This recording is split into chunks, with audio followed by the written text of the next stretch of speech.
ভিডিওতে দেখা যাচ্ছে পুঁই ফল কিংবা পুঁই বিচি, এক একজন এক এক নামে চিনে থাকে। এই ফলটা অনেকেই খুবই মজা করে খেয়ে থাকেন, আবার অনেকেই জানেন না কিভাবে রান্না করতে পারেন। আসসালামু আলাইকুম ভিউয়ার্স, ইদি কিচেন হান্টের আজকের আয়োজনে আপনাদের সবার জন্য থাকছে এই পুঁই ফল কিংবা পুঁই বিচির রেসিপি। আশা করি আমার আজকের রেসিপিটি আপনাদের একটু হলেও কাজে দেবে যারা রেসিপিটি এখনও জানেন না। চলুন সম্পূর্ণ ভিডিওটি দেখে নেওয়া যাক। রান্নার শুরুতে চুলায় আনুমানিক প্রায় 1/4 কাপের মতো তেল গরম করে নিয়ে তাতে অ্যাড করে নিয়েছি পেঁয়াজ কুচি, মিডিয়াম সাইজের 2টো পেঁয়াজ কুচি। হালকা একটু নরম হয়ে আসা পর্যন্ত অপেক্ষা করব, খুব বেশি গোল্ডেন ব্রাউন করে ভেজে নেওয়ার প্রয়োজন নেই। অল্প কিছুক্ষণ ভেজে নিয়ে অ্যাড করে নিয়েছি রসুন থেতলে নেওয়া, একই সাথে অ্যাড করে নিয়েছি থেতলে নেওয়া শুটকি। এখানে আমি লইট্টা শুটকি আনুমানিক আধা ঘন্টা থেকে 40 মিনিটের মতো পানিতে ভিজিয়ে নিয়ে হামানদিস্তে এমন থেতো করে নিয়েছি। হালকা একটু নাড়াচাড়া দিয়ে নিয়ে অল্প কিছু পরিমাণে পানি অ্যাড করে নিয়েছি গুঁড়ো মশলার মধ্যে দিয়েছি 1 চা চামচ পরিমাণ হলুদ গুঁড়ো, 1 চা চামচ পরিমাণ লবণ, 1 চা চামচ পরিমাণ ধনিয়া গুঁড়ো এবং 1.5 চা চামচ পরিমাণ মরিচ গুঁড়ো।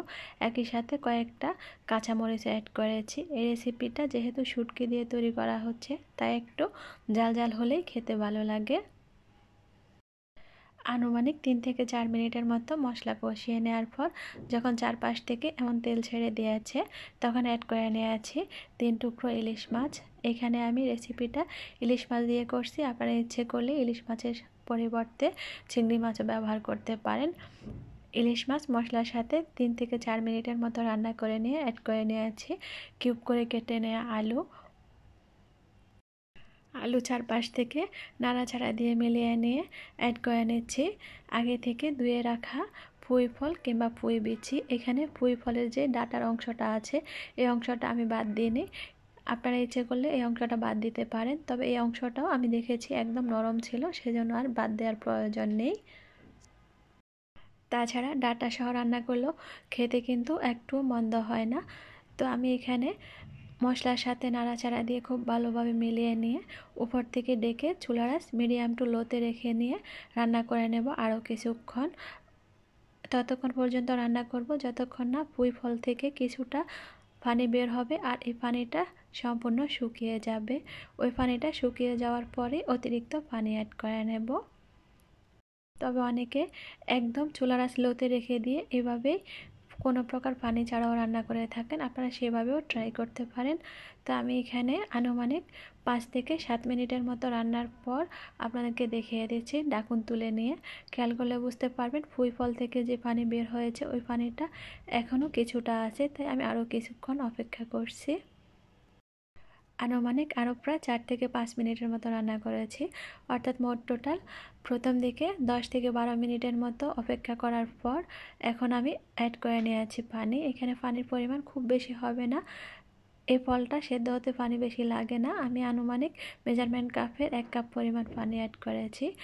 1 কাপ পরিমাণ পানি অ্যাড করে নিয়ে চুলার আঁচ লোতে রেখে দিয়ে আনুমানিক আরও প্রায় 20 থেকে 22 মিনিটের মতো রান্না করে নিয়েছি। 20 থেকে 22 মিনিট পর ঢাকুন তুলে নিয়ে দেখিয়ে দিচ্ছি। খেয়াল করলে বুঝতে পারবেন গায়ের পানিটা সম্পূর্ণ শুকিয়ে গিয়েছে আর অনেকটাই ভাজা ভাজা টাইপ হয়েছে।